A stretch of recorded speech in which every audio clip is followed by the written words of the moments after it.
everybody, and welcome to the show. My name is Becca Dudley. I'm your host for today, so thank you to the Royal Navy for inviting me down. And we are very much live right now, so big up to everyone who is logged on. Thank you for watching. We're going to have some fun.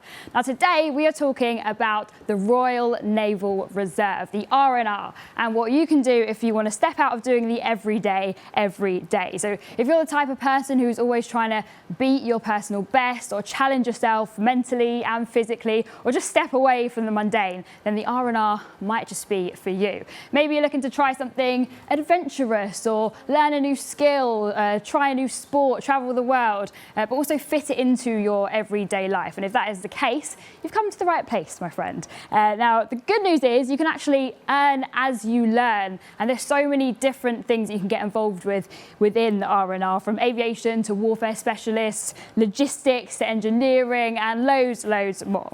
So today we are going to be hearing about the R&R experience from the reservists themselves. So we're going to be chatting to identical twins Jess and Hannah, who joined at 16 years old 2 years ago.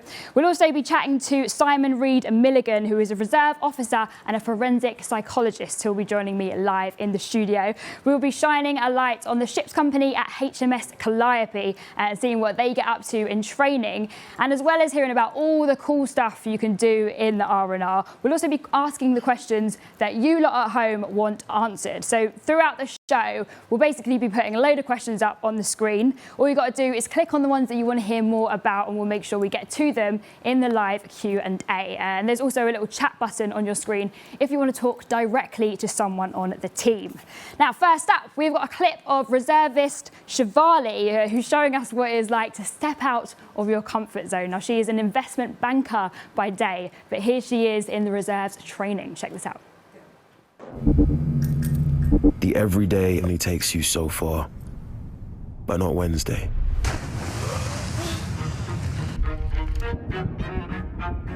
Wednesday takes you somewhere else, somewhere most days can't. On Wednesday, we see things the everyday doesn't, and experience things the everyday hasn't.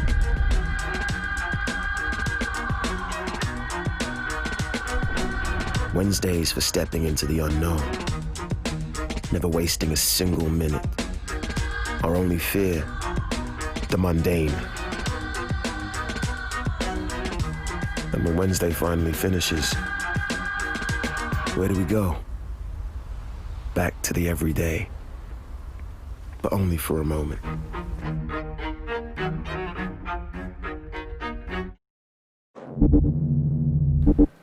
I mean, how sick was that? It's definitely not something your average, everyday person will be doing. And I don't know about you, but I had no idea that you could do that kind of stuff in the reserves. It's very cool. So now we're going to talk to two identical twins, Hannah and Jess. Now, they joined the reserves 2 years ago, and they've taken some time out to chat with us and tell us what it's really like to be a reservist. So, hello, ladies. Hi. Hi. You all good?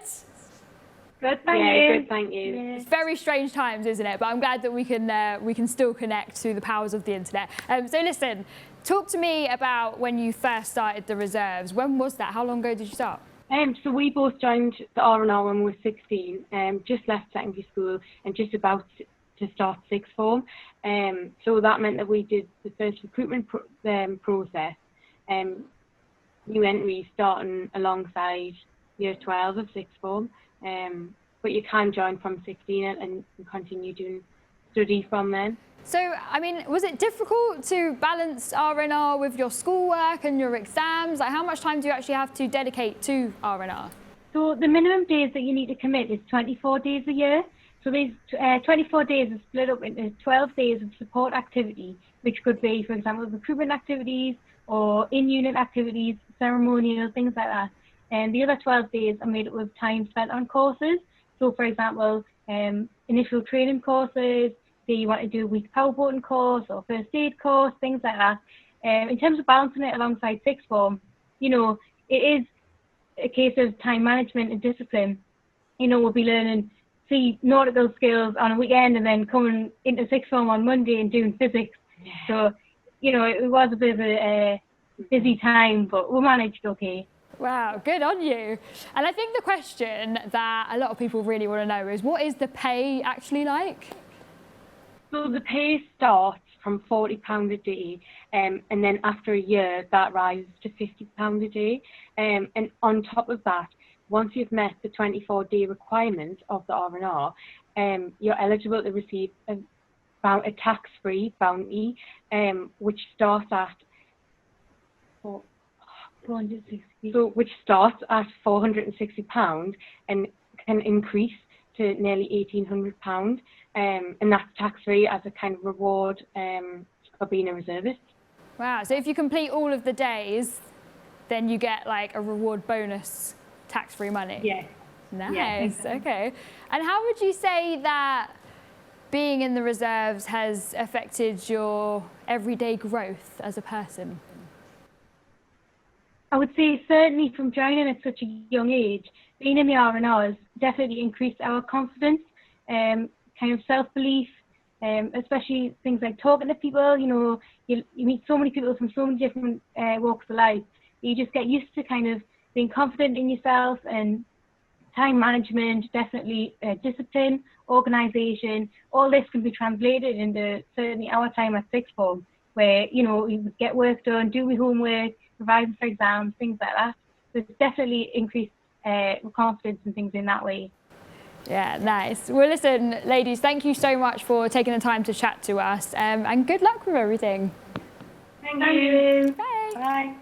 Bye. So great to hear their stories. What amazing, inspiring young women. And do not forget to click on the questions that you want to hear more about on your screen throughout the show, or better yet, chat directly to somebody from the team using the chat button. But who are the reservists? Well, they're basically everyone from car mechanics to students, receptionists, IT workers, nurses, project managers, the list goes on and on. But they are ordinary people doing something truly extraordinary. And by balancing their civilian career with their part-time R&R career, they really are stepping away from doing the everyday. And they are often referred to as being twice the citizen for just doing that little bit extra.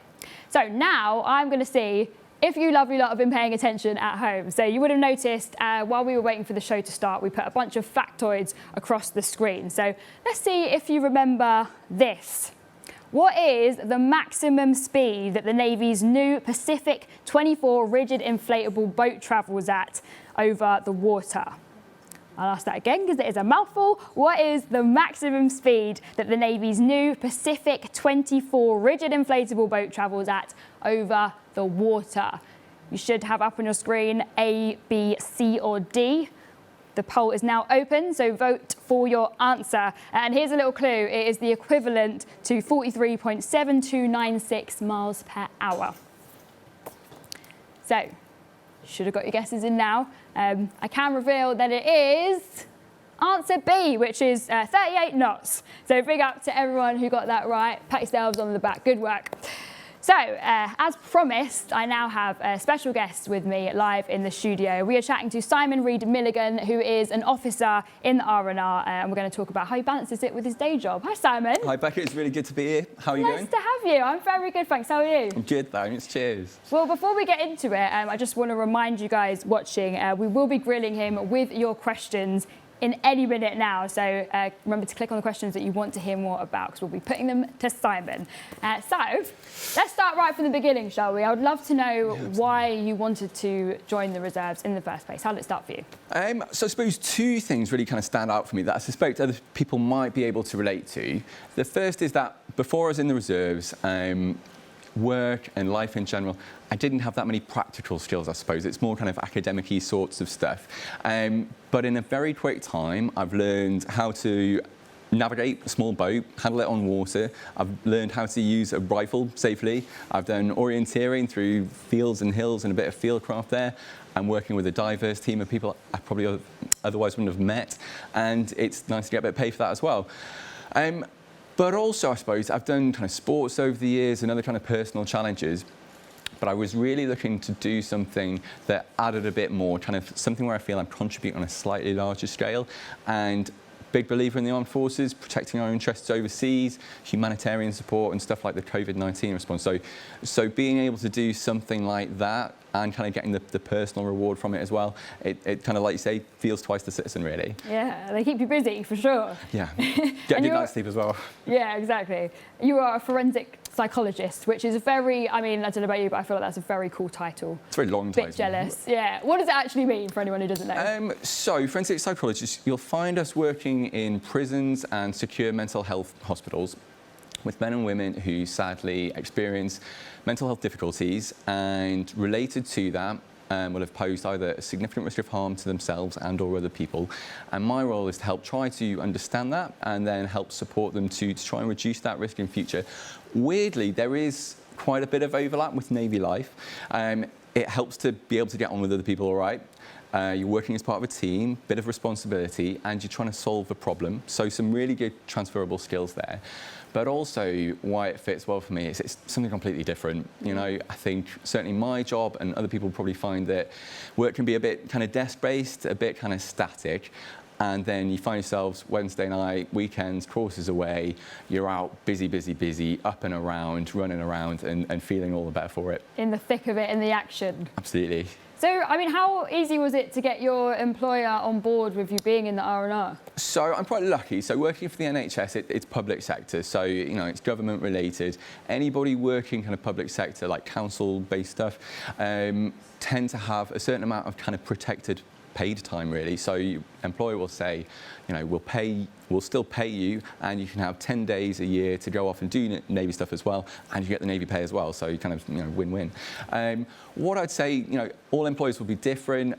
From the earliest opportunity, get in contact with the local unit. Units will have engagement officers who want to get employers on side and will try to help highlight the transferable skills between and try and support you to get a good balance between civvy work and Navy life as well. Yeah, nice. Everyone wins. Everyone wins. I'm very intrigued about the training process. I imagine it to be very vigorous. What's it like? Vigorous is a good word. It's a Yeah. good word. It certainly makes you feel quite military, which is a good thing. I suppose the first thing to say is the units are Ofsted governed teaching facilities, and from quite early on, once you've kind of passed recruiting tests and so on, you'll be coming in a unit polo shirt and getting lessons, I suppose, about Navy life, the role of the RN, what people do in the Navy, the places you might do it, history, uniform, all this sort of stuff. It really comes to life on top of that, plus when you go away to the regular training establishments as well. So in the first year as a rating, it takes about 12 months on the whole.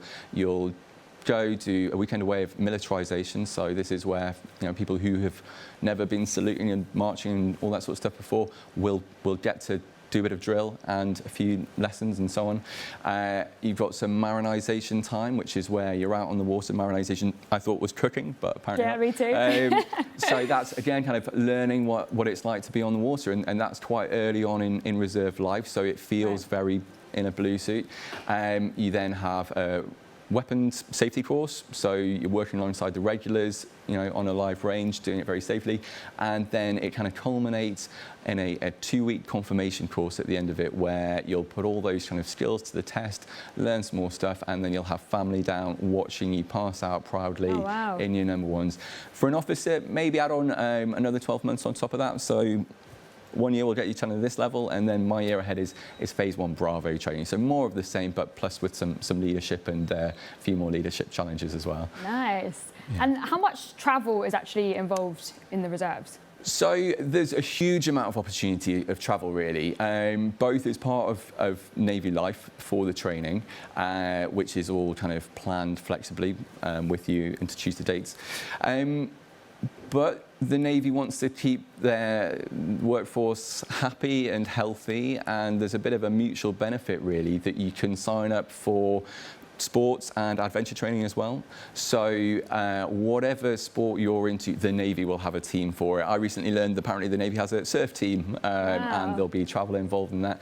And in the reserves, the reserves have an equal opportunity or equal eligibility to apply for all those sorts of opportunities.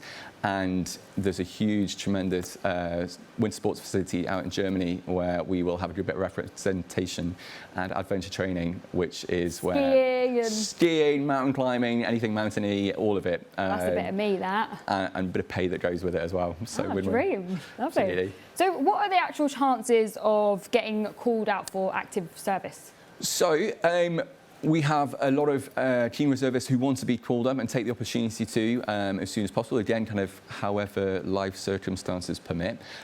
So you can be once you train strength, got through that initial bout of training, you can then look for opportunities to deploy, as we call it. There will be exceptional circumstances as well. The COVID-19 response is a good example of that, where you can volunteer, and it's done again in a very flexible, planned way. You know, look at the dates there, speak to families, speak to employers, and so on. Make sure it lines up. You can apply for full-time reserve service if you know. Gap between jobs or life circumstances change, you can apply for a specific spell of a Navy job there. Of course, you know, you sign on a dotted line, and if the national circumstances were to particularly change, then you might be asked to mobilise. Those are quite rare situations, but it does happen. But it's done in a very, what we call, intelligent way. So, you know, it's not kind of like, right, drop everything off, you go tomorrow. There's a good bit of planning that goes with it. Yeah, absolutely. Nice. All right, well, people at home have been voting for the questions that they want me to ask you, and they want to know what are the different roles that you can get within the R&R. So the structure at the moment, it will be that most ratings and officers will be entering general warfare. That's quite a broad spectrum in terms of what you do there. So there's a seaman specialisation, there is mine warfare. What you'll find yourself kind of doing might be operating on an offshore patrol vessel, local waters, smaller warship, good amount of activity. But there's also an intelligence branch, an information branch, diving branch, a huge amount of breadth. And also, if you have some specialist civilian skills, if you happen to be a chaplain or a medic, a dentist, nurse, what have you, then the Navy will be really keen to orientate you to those specialisations, so they can benefit from those skills too. And we have engineers in the reserves who might be ex-regular. So if you've been in the regulars as an engineer, then I think we'd be keen to keep you. Right, so it's pretty diverse then. Pretty diverse, absolutely. There's always somebody with an interesting story or dit to tell about something they've done that you didn't even know you could do. Yeah, but chef is another one. That's another one that comes to mind. Get to marinating, right.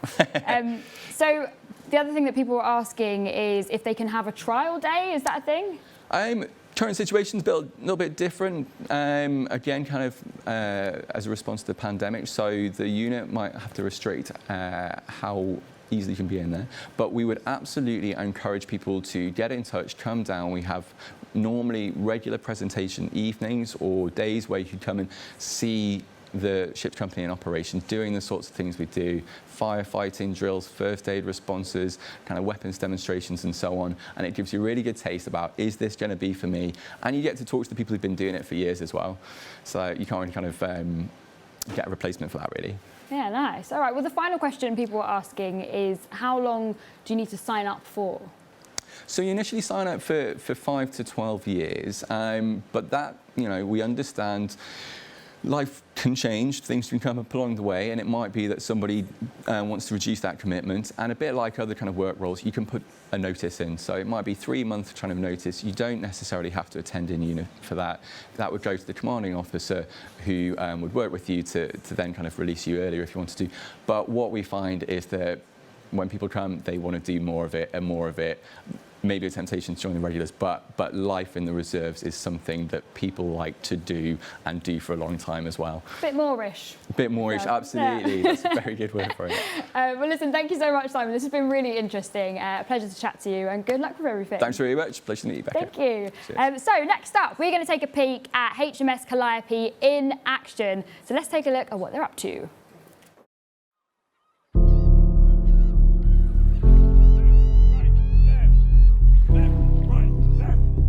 There's been a Royal Navy Volunteer Reserve presence in the Northeast since 1905. In 1907, HMS Calliope was berthed here on the Tyne, and in 1968, we got this building and we've been based here ever since. The process of joining the Royal Naval Reserve was very straightforward and a very supported process. It was about 9 months from my first expression of interest to then passing the Admiralty interview board on the stepladder to becoming an officer. Joining at 16, myself and Jess were both very nervous to join. The military environment is quite an intimidating environment, or so it seemed, but as soon as we joined, nerves were put at ease. Honestly, I can say I've gained so much confidence in my ability to speak to people and just in myself. I can complete tasks and just do things that I never thought I'd be able to do. In my civilian role, I'm a forensic psychologist working in secure hospitals and prisons for the NHS, and the Royal Naval Reserve both complements that and adds to it as well with the skills that I've developed. My day job can be quite sedentary at times, but by Saturday morning I'll be out on some water somewhere and doing something much more active and physically demanding, which helps round things off for me. One of the great things about being in the Navy Reserves is the travel, meeting people from different cultures, working with people, having fun with those people. The Navy gave me that opportunity to leave home and develop as a person. On board out to the waterhole. On board to the waterhole.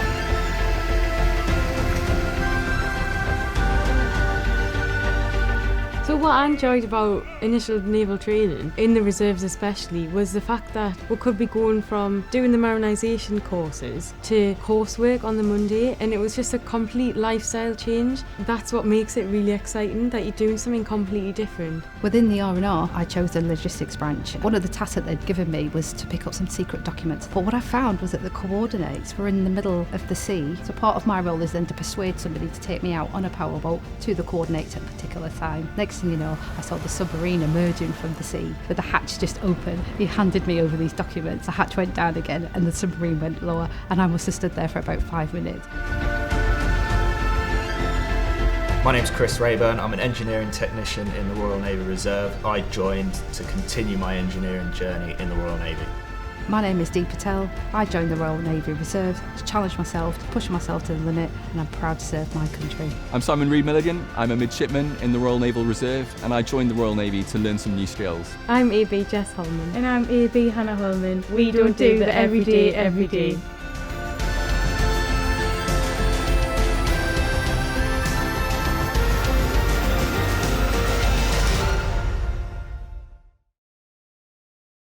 There we go. Amazing to hear the HMS Calliope team in action.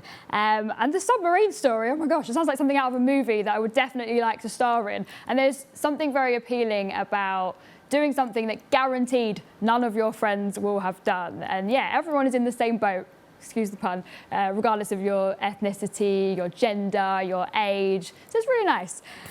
But unfortunately, we've come to the end of the show already. That is all we've got time for, but I hope that you've had a little taste of what it's like to be in the Royal Naval Reserves. If you do want to take the next step, all you've got to do is press the chat button. You can talk to someone directly from the team. They are waiting for you. And just a little heads up, if they take a little bit longer to reply, don't worry, they will get to you. It's just that there's about 6 or 7 of them. So the only thing that's left to do is for you to follow HMS Calliope on Facebook and Twitter, the Royal Navy on Instagram. And yeah, a big shout out to everybody at HMS Calliope for being stars of the show. This has been so much fun. I hope you've enjoyed it too. I have been Becca Dudley, and good luck everyone. See you later.